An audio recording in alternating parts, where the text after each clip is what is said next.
Bismillahirrahmanirrahim.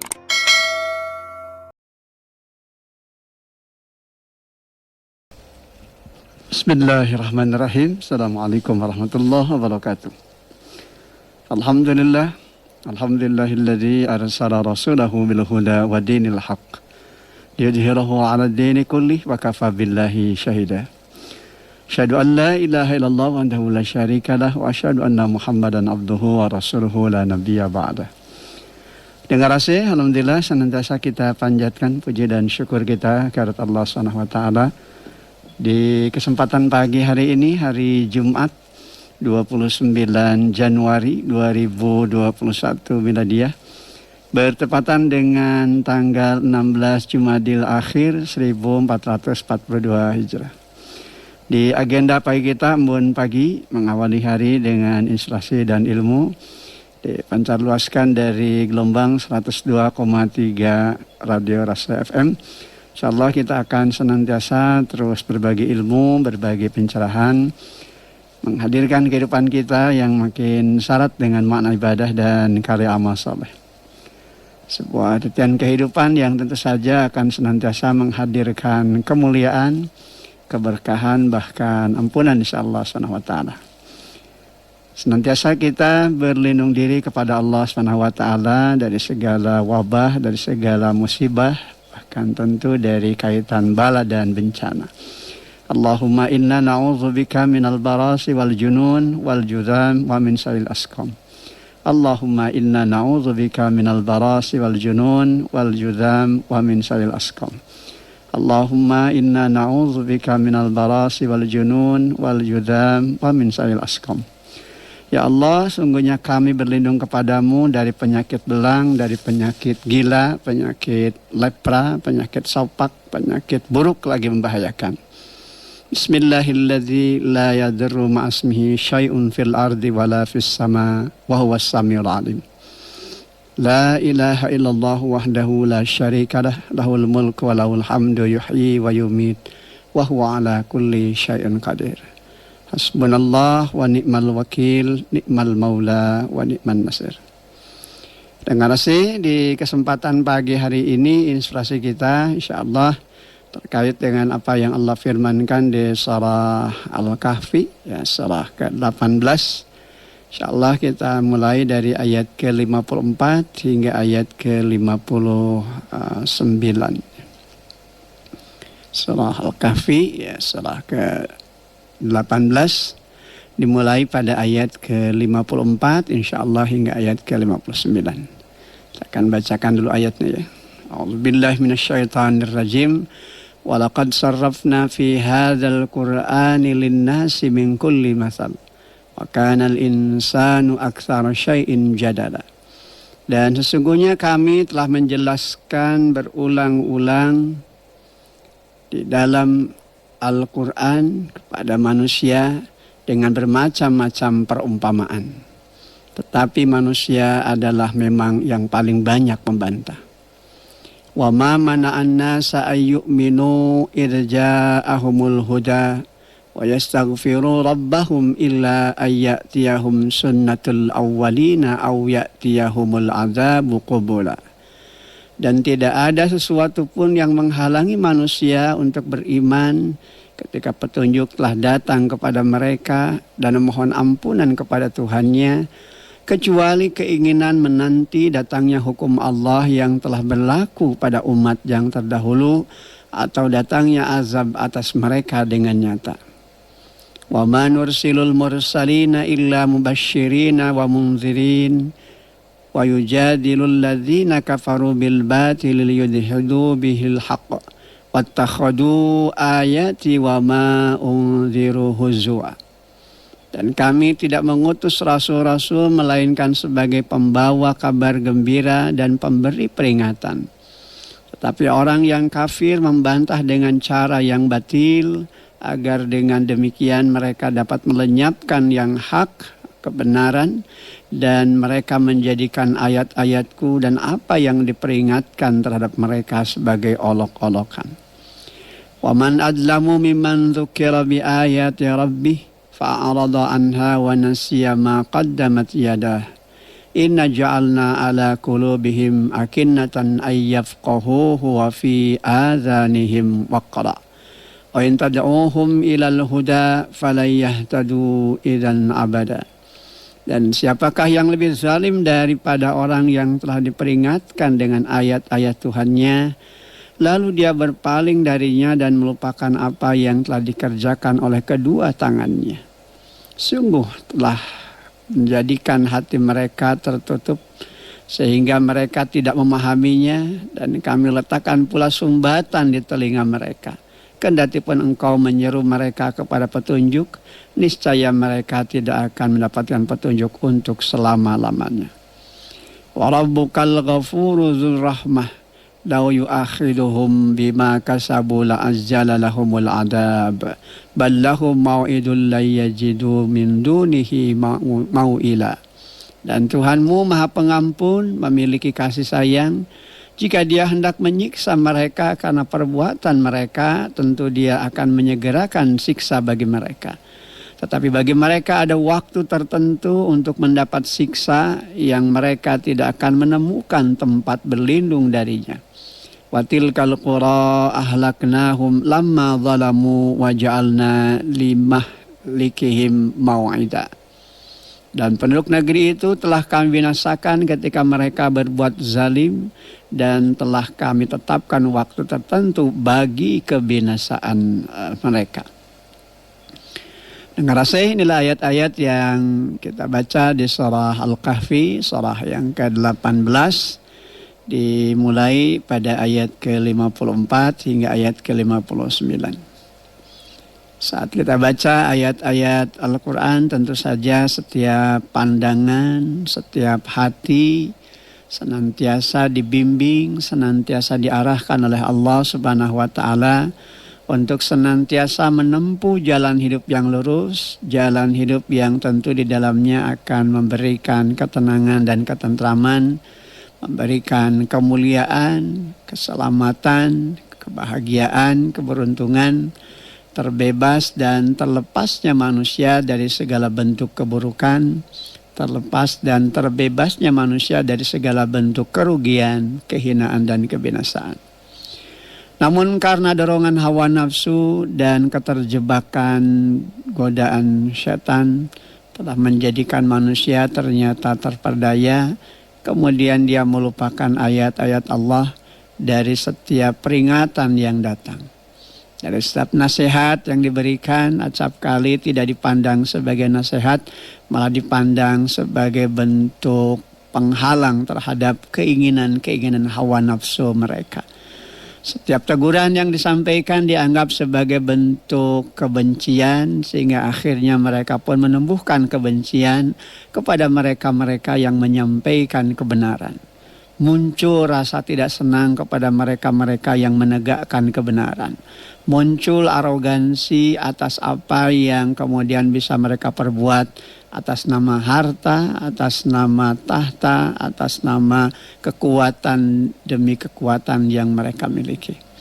Mereka lupa bahwa sesungguhnya Allah Subhanahu wa Ta'ala telah memberikan petunjuk hidup lewat hadirnya para nabi dan rasul kekasih Allah yang menyampaikan kebenaran, menyampaikan risalah dakwah agar membawa mereka dari kegelapan kepada cahaya yang terang benderang.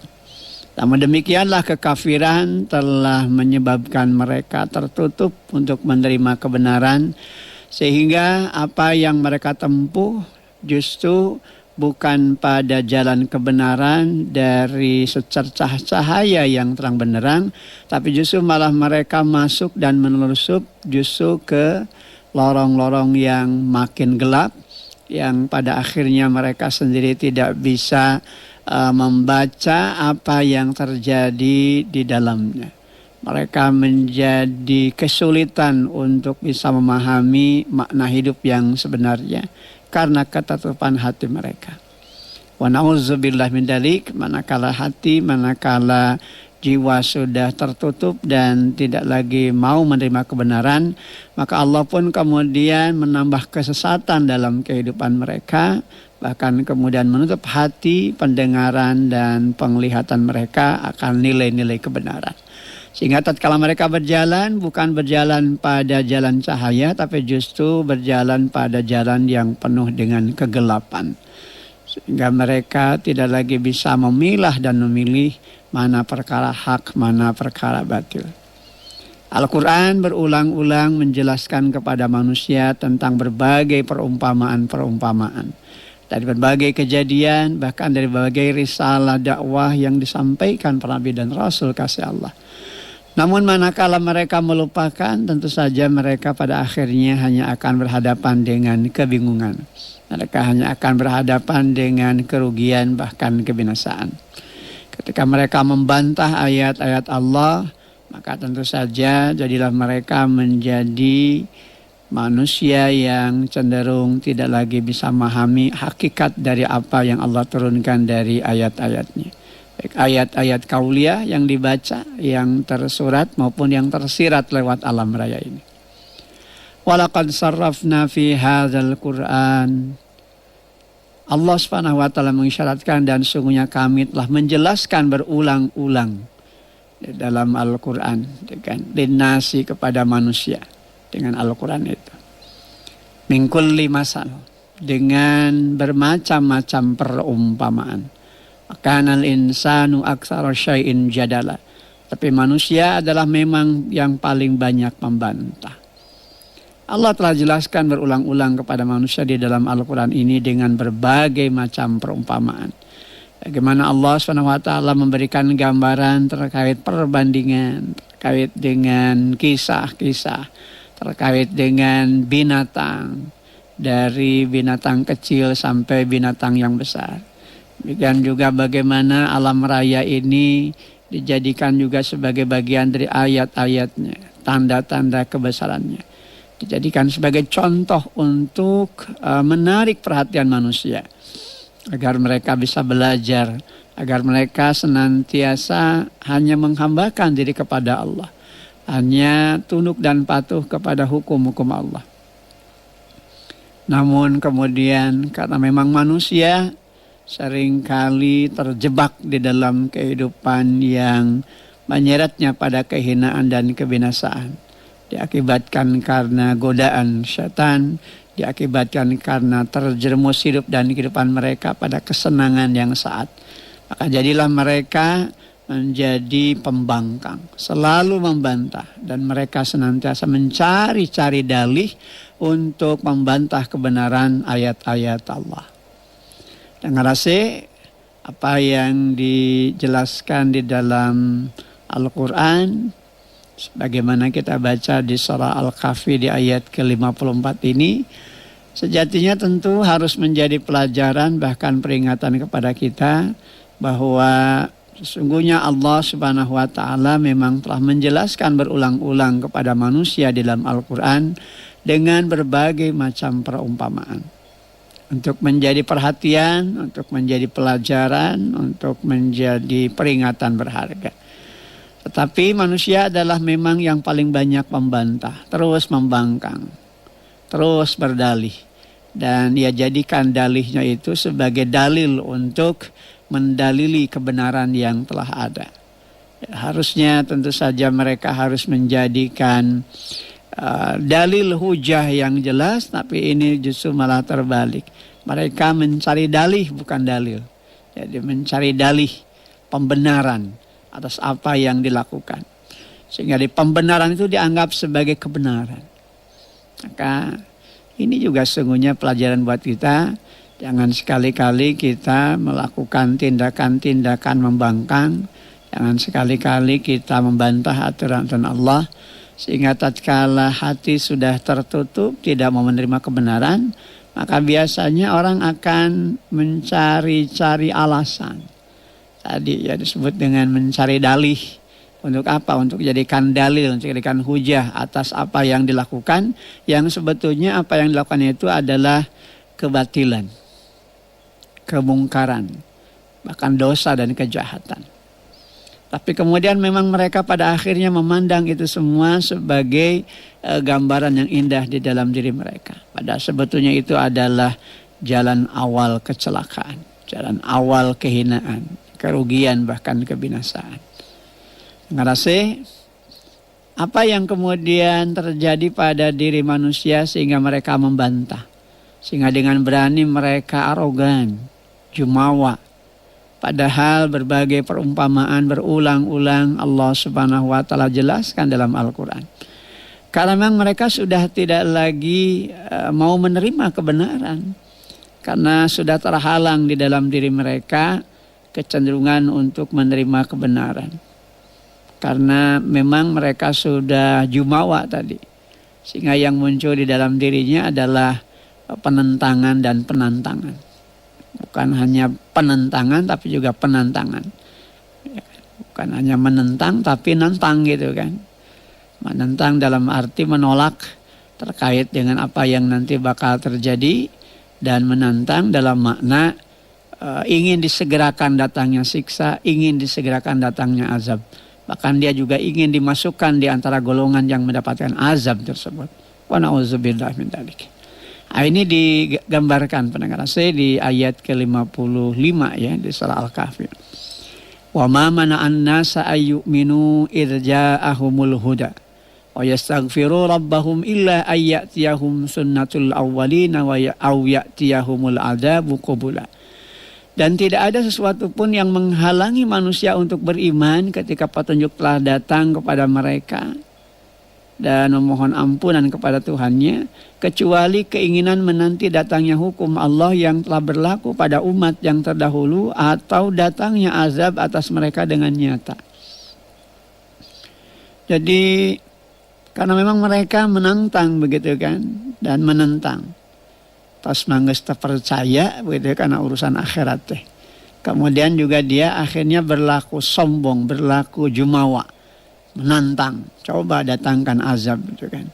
Sebagaimana yang juga dulu pernah didatangkan, benar nggak ada azab itu? Dengan apa yang sedang mereka lakukan dari perbuatan dosa, kejahatan dan kemaksiatan yang dilakukannya. Sehingga akhirnya menghalangi dirinya untuk tunduk patuh pada Allah. Ya, itu tadi sudah tertutup. Jadi apa yang menghalangi manusia untuk beriman kepada Allah? Apa yang menghalangi manusia untuk beriman kepada petunjuk yang datang dari Allah yang sudah nyata benarnya? Tatkala Allah juga memberikan kepada mereka peluang dan kesempatan untuk terus melakukan perbaikan. Namun yang terjadi justru adalah tindakan-tindakan merusak, tindakan-tindakan arogan, tindakan-tindakan keburukan yang terus-menerus mereka lakukan. Itu adalah karena memang dalam diri mereka sudah betul-betul ada keinginan menanti datangnya hukum Allah dari ketetapan yang telah berlaku pada umat-umat terdahulu itu. Termasuk juga tentu dalam kondisi-kondisi kekinian. Tidak jarang orang kemudian ada yang tidak percaya dengan kehidupan akhirat. Sehingga akhirnya kemudian meragukan, menafikan akan kehidupan akhirat. Sehingga tidak sedikit ada di antara mereka yang kemudian menentang, bahkan menentang aturan itu. Bahkan menentang dan menentang hukum-hukum Allah seperti itu. Sehingga pada akhirnya mereka juga berupaya untuk menjegal, untuk menahan mereka-mereka yang beriman dari keimanannya. Sehingga akhirnya ketika azab itu benar-benar datang kepada mereka, maka tentu saja mereka tidak akan bisa menahannya. Tidak akan ada yang bisa menolaknya. Allah sungguh tidak menghendaki memang keimanan seseorang yang dilakukan dengan keterpaksaan. Allah hanya menghendaki manusia itu beriman dengan keimanan yang tulus. Yang tentu saja dilakukan atas dasar pijakan kesadaran, bukan karena keterpaksaan dan bukan karena dipaksa-paksa. Keimanan ini memang menjadi perkara yang mahal pendengar asih. Karena itu tidak ada musibah paling besar di dalam kehidupan, melainkan manakala manusia sudah meninggalkan keimanan. Karena urusan keimanan ini memang tidak bisa diperjualbeli begitu kan. Sehingga beruntunglah mereka-mereka yang tetap dalam pondasi keimanan, sekalipun mereka harus berhadapan dengan berbagai bentuk tantangan, rintangan, hambatan, gangguan, bahkan ancaman. Karena keimanan itu sudah menjadi pondasinya, menjadi jalan awal kemuliaannya. Sehingga mereka merasa tenang, merasa tentram begitu ya, ketika mereka berada di dalam garis hidup yang penuh dengan ketaatan. Garis hidup yang penuh dengan ketundukan dan kepatuhan menjalankan aturan-aturan Allah Subhanahu wa taala. Maka demikianlah begitu ya istilahnya habitat kehidupan hamba beriman. Dia akan berada pada lingkungan-lingkungan yang benar dan dia akan merasa nyaman ketika nilai-nilai kebenaran itu yang dibangun di dalam kehidupan. Namun tidaklah demikian pendengar AC dengan mereka-mereka yang ingkar kepada Allah. Mereka tidak akan nyaman begitu kan, haredang gitu ya, gerah gitu, panas gitu kan ketika berhadapan dengan nilai-nilai kebenaran. Kenapa? Karena dianggap sebagai penghalang, dianggap sebagai perintang atas tujuan-tujuan hidup yang ingin mereka cari. Dengan datangnya kebenaran itu terjegal begitu ya, terhalang menurut pandangan mereka. Padahal justru kebenaran itu justru akan memberikan kepada mereka bimbingan, tuntunan agar mereka tidak celaka. Namun karena hawa nafsu mereka yang sudah diselimuti dengan kejahatan diakibatkan karena hati mereka sudah tertutup menerima kebenaran, maka yang mereka pandang baik itu keburukan. Jadi mereka mandang baik perbuatan mereka yang buruk. Sementara mereka memandang perbuatan yang baik yang dilakukan oleh sebagian di kalangan manusia yang beriman kepada Allah itu dianggap sebagai bentuk gambaran yang tidak menyenangkan. Ya, tidak lazim begitu, tidak galib, tidak logis begitu ya. Karena yang mereka lihat hanyalah dari kacamata pandangan lahiriahnya begitu ya. Jadi mereka justru memandang mereka-mereka yang berbuat kebaikan itu sebagai penghalang begitu ya. Jika mereka-mereka yang menegakkan kebenaran dianggap sebagai rival, sebagai musuh yang harus segera disingkirkan di dalam kehidupan. Jadi mereka benar-benar menantang, kan? Jadi menanti begitu kan datangnya hukum Allah yang telah berlaku pada umat terdahulu, atau datangnya azab atas mereka dengan nyata. Jadi kalau istilah sekarang itu, kalau dulu katanya ada azab, mana azab itu? Coba datangkan hari ini kalau memang benar adanya. Nauzubillah min dzalik ya, jangan sampai seperti itu. Kenapa? Karena ini adalah kerugian dan ini adalah bagian dari awal kebinasaan. Dan Allah Subhanahu wa taala sejatinya mengutus para nabi dan rasul menyampaikan kepada mereka-mereka yang cenderung membangkang itu. Tugas para nabi dan rasul itu hanyalah memberi kabar gembira dan peringatan, juga memberikan apresiasi atas mereka-mereka yang mau mengikuti aturan-aturan Allah, dan tentu saja memberikan warning, peringatan bahwa bagi siapapun yang menentang maka tentu saja nanti akan berhadapan dengan hukum-hukum Allah, akan berhadapan dengan akibat-akibat buruk dari apa yang mereka kerjakan. Oleh karena itu, apa yang dijalankan oleh para nabi dan rasul tentu saja adalah memiliki tugas utama untuk membawa kabar berita dan pemberi peringatan. Itu saja.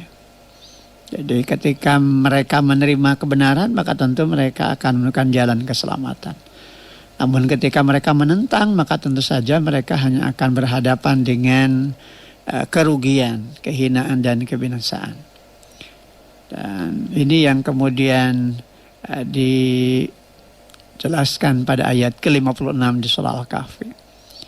Wa ma nursilul mursalina illa mubasysyirina wa munzirin wa yujadilul ladzina kafaru bil batil liyudhizu bihil haqq wattakhadu ayati wa ma unziru huzwa. Dan kami tidak mengutus rasul-rasul melainkan sebagai pembawa kabar gembira dan pemberi peringatan. Tetapi orang yang kafir membantah dengan cara yang batil agar dengan demikian mereka dapat melenyapkan yang hak kebenaran dan mereka menjadikan ayat-ayatku dan apa yang diperingatkan terhadap mereka sebagai olok-olokan. Jadi sekalipun datang para nabi dan rasul kekasih Allah yang menyampaikan kebenaran, datang para penyeru dakwah menyampaikan al-haq, agar mereka betul-betul berada di dalam kehidupan yang senantiasa menegakkan kebenaran, maka justru apa yang disampaikan tersebut ya dijadikan sebagai bahan olok-olokan oleh mereka-mereka yang tidak mau menerima kebenaran. Sehingga ayat-ayat Allah yang datang kepada mereka tidak makin melembutkan hati mereka, bahkan makin mengeraskan hati mereka. Tidak makin menjadikan mereka dekat, malah makin menjauh dari kebenaran. Ya kan? Datang ayat-ayat Allah. Ya, tentu saja bukan hanya yang tersurat ya, dari apa yang kita baca dari Al-Quran ya, dari mushaf ini. Termasuk juga ayat-ayat Allah dalam makna kauniyah, dari berbagai kejadian, rentetan-rentetan peristiwa yang ada di dalamnya. Pandemi ini kalau kita kembali kepada apa yang bisa kita baca dari Al-Quran, ya, berbagai musibah, berbagai peristiwa ini, tentu saja juga tidak lepas kaitannya dengan apa yang pernah dilakukan oleh manusia. Ada kesalahan, ada dosa yang dilakukan. Sehingga virus ini datang sebagai tentara-tentara Allah. Untuk apa? Untuk mengingatkan kembali kepada kita akan segala kesalahan, akan segala kekeliruan yang kita lakukan, untuk kemudian melakukan perbaikan-perbaikan di dalam kehidupan kita. Terus menerus kita terjebak di dalam perbuatan dosa dan kemaksiatan serta kejahatan. Jangan sampai kemudian terus mengolok-olok ayat Allah. Jangan sampai kemudian berkata, hubungannya wabah musibah iya jeung urusan peringatan dari Allah. Ini kan gambaran orang yang ingkar, begitu ya. Karena tidak semata-mata Allah menurunkan wabah dan musibah kalau di dalamnya tidak ada pelajaran. Pasti ada pelajaran, begitu. Pasti ada bentuk tarbiyah, pendidikan, bahkan peringatan, tazkirah dari Allah. Oleh karena itu tatkala kita berhadapan dengan wabah dan musibah, dengan kondisi pandemi yang sampai hari ini belum juga berakhir, maka tidak hanya sekadar kita ini mengingatkan dan memantapkan masyarakat ini dengan protap kesehatan, ya kan? Tidak hanya sekadar mengingatkan dengan konsep 3M, ya kan? Menjaga jarak, kemudian memakai masker, kemudian mencuci tangan. Tapi juga ingatkan dengan protap keimanan. Kesehatan penting, perlu dan jaga itu. Karena Islam juga memberikan pembelajaran kepada kita tentang konsep kehati-hatian di dalam menjalani hidup. Urusan kesehatan itu bahkan disandingkan dengan keimanan. Tapi tentu saja sehat lahiriah saja tidaklah cukup, harus juga dibarengi dengan kesehatan mental atau jiwa. Oleh karena itu berhadapan dengan wabah dan musibah ini, yang harus dibangun adalah bagaimana mengembalikan kesadaran pola fikir kita dan pola zikir kita untuk kembali lurus kepada apa yang menjadi bagian dari ketetapan di sisi Allah Subhanahu wa taala. Sebab kalau kita perhatikan apa yang terjadi di muka bumi ini kan juga bagian dari ayat-ayat Allah. Wa min ayatih, di antara tanda-tanda kekuasaan dan kebesarannya. Hanya dengan virus kecil saja pendengar rasa kita tidak berdaya. Bahkan sealam raya ini dibuat geger begitu ya. Sehingga ini yang kemudian harus senantiasa kita mantapkan kembali ruh tauhid dalam diri kita. La haula wa la quwata illa billah alil azim. Tidak sekedar menjadi kata-kata, tidak sekedar menjadi pemoles bibir begitu kan, tapi juga betul-betul memantapkan hati kita untuk yakin begitu ya bahwa kita memang tidak berdaya. Maka kita hanya mohon kepada Zat yang Maha Kuasa, yang Maha Perkasa di atas segala perkara yang ada. Maka protap keimanan ini yang juga harus juga kita gembar-gemborkan. Di samping konsep 3M ya tentu sandingkan juga dengan protap keimanan. Kenapa? Karena yang namanya kesehatan fisik juga tentu harus dibarengi juga dengan kesehatan secara ruhiyah dalam kaitan jiwa atau mentalitasnya. Kita hidup dengan konsep yang tentu saja menerapkan pada prokes ya, protap kesehatan. Dijaga pola makan kita, dijaga pola minum kita, begitu kan? Bahkan diberikan tambahan lewat nutrisi dan gizi yang baik, yang bagus. Tapi coba renungkan, kalau kemudian pikirannya dirusak, terus informasi-informasi yang menggelisahkan ini datang bertubi-tubi. Padahal tujuan kita mengkonsumsi makanan yang mengandung nutrisi dan gizi, kemudian menjaga kesehatan itu adalah agar kita tidak terpapar. Tapi kalau pikiran kita terus dirusak dengan informasi-informasi yang buruk, ya jatuh juga begitu ya mental kita. Ya rekumaha cager begitu, rekumaha benar gitu kan kita menjaga kesehatan. Karena terus-terusan ditakut-takuti. Nah ini sebetulnya harus ada penguatan energi positif di dalam kehidupan. Dari motivasi untuk menguatkan pola pikirnya pada pola pikir yang positif. Urusan penyakit itu ada begitu ya, dan kemudian juga tentu sebagai seorang muslim terlebih lagi kita senantiasa diingatkan untuk waspada, untuk menjaga kesehatan, untuk juga senantiasa memelihara diri dari perkara-perkara yang nanti bisa menimbulkan sakit begitu ya. Namun juga di balik itu juga tentu saja harus ada penguatan di dalam mentalitas kita, di dalam jiwa kita, ya kan, kekuatan ruhiyah, spiritual, gitu kan. Bagaimana pikirannya jernihkan, sok lobaan zikir, begitu ya. Juga perbanyak istighfar. Kenapa? Mohon ampun kepada Allah. Sebab ternyata ini yang justru kita lupakan hari ini, ya kan. Zikir ini kan juga menggambarkan tentang kepasan diri kita kepada Allah, yang pada gilirannya juga akan membangun ketenangan dalam diri kita.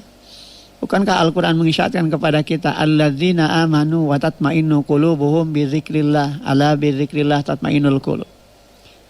Orang-orang yang beriman, hati mereka itu akan tenang dengan senantiasa berzikir kepada Allah. Ala bizikrillah tatmainnul qulub.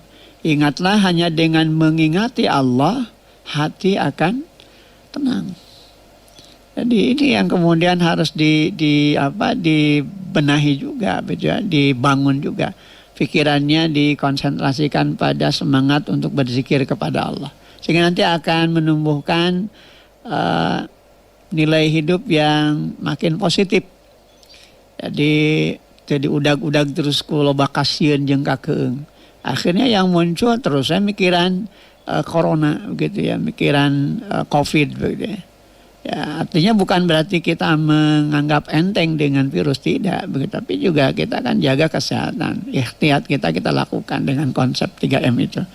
Tapi bagaimanapun juga kekuatan pikiran kita untuk kita jernihkan, tetap berpikir positif dan terus kita berzikir pada Allah, apalagi memperbanyak istighfar, mohon ampun kepada Allah. Ini harus dikokohkan pula gitu. Karena apa? Karena yang namanya bala dan bencana itu harus kita sadari sebagai seorang muslim.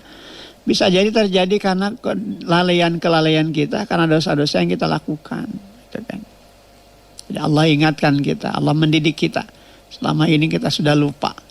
Ya, terlebih lagi juga dengan musibah-musibah yang lainnya, longsor, bencana alam, gitu kan, gempa bumi. Apa datang dengan sendirinya? Tidak, gitu kan. Justru itu terjadi ketika manusia sudah tidak lagi memperhatikan ekosistem, ya, lingkungan. Hak-hak alam itu tercerabut, begitu kan. Kita terus mengeksploitir, begitu ya, kondisi alam itu sehingga menjadi rusak. Giliran ketika terjadi bala dan bencana, ketika terjadi musibah, dengan begitu mudah, dengan begitu enteng kita menyalahkan alam. Sering kan kita mendengar ungkapan alam sudah tidak lagi ramah. Sebetulnya ini harus diluruskan ya, karena ini keliru. Ramah ke alam teh lain apa yang tidak ramah itu bukan alam kepada manusia, tapi manusia yang sudah tidak ramah kepada alam, gitu kan. Nah, coba perhatikan ya, yang namanya hutan ditebang, gitu, penebasan kawasan-kawasan perbukitan yang seharusnya itu dijaga untuk penguatan pondasi bumi, karena yang namanya gunung itu, yang namanya bukit-bukit itu kan sebagai pasak. Istilah kita sebagai patok gitu ya, penguat. Jadi kalau patok penguatnya itu diurugan gitu ya, di Rungkadan, ya bagaimana mungkin punya kekuatan? Ya jangan salahkan alam kalau kemudian terjadi longsor, terjadi banjir. Orang tidak sadar lingkungan micon runtah kamana wae gitu kan. Apalagi kalau pola pikir ini pola pikir yang dangkal. Pira kadar sakeresek gitu kan. Bayangkan kalau 100 orang berpikir hanya satu keresek, berarti satu keresek itu yang nanti akan numpuk di sungai. Bayangkan kalau lebih dari itu. Apa yang terjadi? Giliran ketika hujan ya mampet. Giliran ketika terjadi hujan, air tidak lagi bisa meresap ke tanah sebagai sumber yang nanti bisa memberikan tambahan cadangan air. Yang ada justru malah jadi sumber kecelakaan dan kebinasaan. Ya kan? Apalagi dengan konsep pembangunan sekarang ini kan kadang-kala juga orang main enteng saja gitu, di tembok, di semen gitu kan. Sementara resapan air itu tidak masuk, akhirnya kalau hujan terjadi ya air itu ke jalan-jalan, bahkan kemudian gorong-gorong juga sudah tidak lagi bisa nampung air. Apa yang kemudian terjadi? Ya banjir, rumah-rumah terendam.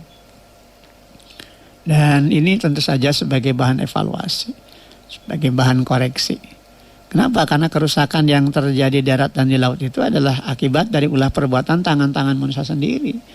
Allah tidak zalim itu kan kepada hambanya. Alam juga tidak akan menimbulkan malapetaka manakala kita jaga alam itu dengan sebaik-baiknya. Dan ini kan yang kemudian diingatkan oleh Allah di dalam Al-Quran, di dalam ayat yang lain. Di surat Rum 41 itu kan. Zaharal fasadu fil barri wal bahri bima kasabat aydin nas. Yudhikahum ba'dallazi amilu la'allahum yarji'un. Telah nampak kerusakan di darat dan di laut disebabkan karena perbuatan tangan-tangan manusia. Allah perlihatkan itu semua kepada manusia agar mereka kembali kepada jalan yang benar, agar tidak mengulang kesalahan, tonga rusak begitu ya. Tapi kerusakan yang terjadi di alam raya ini pada akhirnya juga akan berimbas kepada manusia itu sendiri.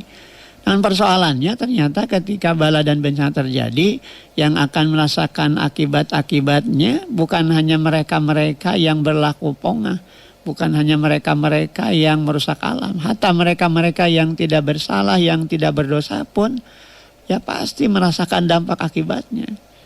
Ya cek orang Sunda mah nu teu mais teu meulem ge ya kacepretan gitu ya. Nah, ini makanya kenapa Islam juga memberikan bimbingan dan arahan kepada setiap pribadi muslim dengan konsep amar ma'ruf nahi munkar. Tong cicing begitu ya, sampaikan kebenaran, sampaikan apa yang menjadi hak untuk disampaikan dari kebenaran. Bahkan jangan biarkan kemungkaran, kemaksiatan dan kejahatan di muka bumi. Karena ketika itu terjadi, yang terjadi adalah kebinasaan. Ini bentuk apa? Bentuk kasih sayang, betul. Kalau kata orang Sunda kanya kadedeh, ulah sampai ke antepan ngantep gitu. Ketika orang berbuat kerusakan diantepkan. Apalagi dengan kalimat yang keliru ya, kan belah penting mah asal tong orang nafsi-nafsi hirup gitu. Nah, ini kan salah begitu ya. Nah, tadi kan dampak akibatnya tidak hanya dirasakan oleh mereka yang berdosa saja, hatta mereka yang tidak bersalah berdosa pun akan merasakan dampak akibatnya. Oleh karena itu betapa zolimnya manusia manakala sudah diperingatkan dengan peringatan dari Allah, lantas kemudian berpaling dari peringatan tersebut. Ya, dan akhirnya melupakan apa yang sudah dikerjakan oleh kedua tangannya, artinya oleh perbuatan dirinya. Gitu ya. Digambarkan sih dengan kedua tangannya, karena perbuatan itu pasti tergambarkan dengan tangan-tangan yang nanti akan melakukan tindakan-tindakan yang berdampak buruk. Gitu. Dan Allah SWT hanya menjadikan kehidupan ini tentu saja dengan maksud dan tujuan yang benar. Tapi manakala manusia sudah berpaling, menzolimi diri mereka sendiri, ya pada akhirnya tentu mereka lah yang nanti akan merasakan dampak akibatnya. Maka kemudian akhirnya mereka tertutup menerima kebenaran, sehingga mereka tidak bisa lagi memahami kebenaran. Dan akhirnya tertutup telinga mereka, seakan-akan ada sumbatan telinga mereka. Kenapa? Karena perbuatan mereka sendiri. Akhirnya Allah pun kemudian ya memberikan istijrad, pembiaran, dalam arti ya diantepkeun gitu kan, senah kumaha kahayangna. Tapi kan akhirnya tentu saja menjadi sumber kecelakaan bagi diri manusia itu sendiri. Allah sayang kepada kita, Allah berikan perhatian kepada kita. Namun manakala kita tidak merasa sayang oleh Allah, maka tentu kecelakaanlah yang nanti akan terjadi dalam kehidupan kita. Wa man adlamu mimman dzukira bi ayati rabbih fa'arada anha wa nasiya ma qaddamat yadah. Inna ja'alna ala qulubihim akinnatan ayyafqahuhu wa fi adanihim waqra. Wa in tad'uhum ilal huda falan yahtadu idan abada. Dan siapakah yang lebih peringatkan dengan ayat-ayat Tuhannya, lalu dia berpaling darinya dan melupakan apa yang telah dikerjakan oleh kedua tangannya. Sungguh kami telah menjadikan hati mereka tertutup sehingga mereka tidak memahaminya, dan kami letakkan pula sumbatan di telinga mereka. Kendati pun engkau menyuruh mereka kepada petunjuk, niscaya mereka tidak akan dapat petunjuk untuk selama-lamanya. Kenapa? Karena mereka sudah menolak kebenaran.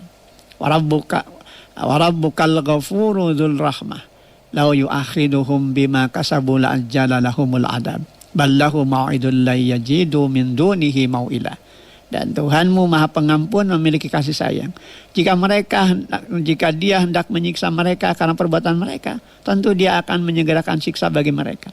Tapi bagi mereka ada waktu tertentu untuk mendapatkan siksa yang mereka tidak akan menemukan tempat berlindung darinya. Jadi Allah masih berikan peluang untuk bertobat, memperbaiki diri, membenahi diri, begitu ya. Sehingga Allah SWT tidak serta-merta menurunkan bala dan bencana begitu saja. Allah tunda dulu, Allah tahan dulu sampai kemudian mereka benar-benar bertobat.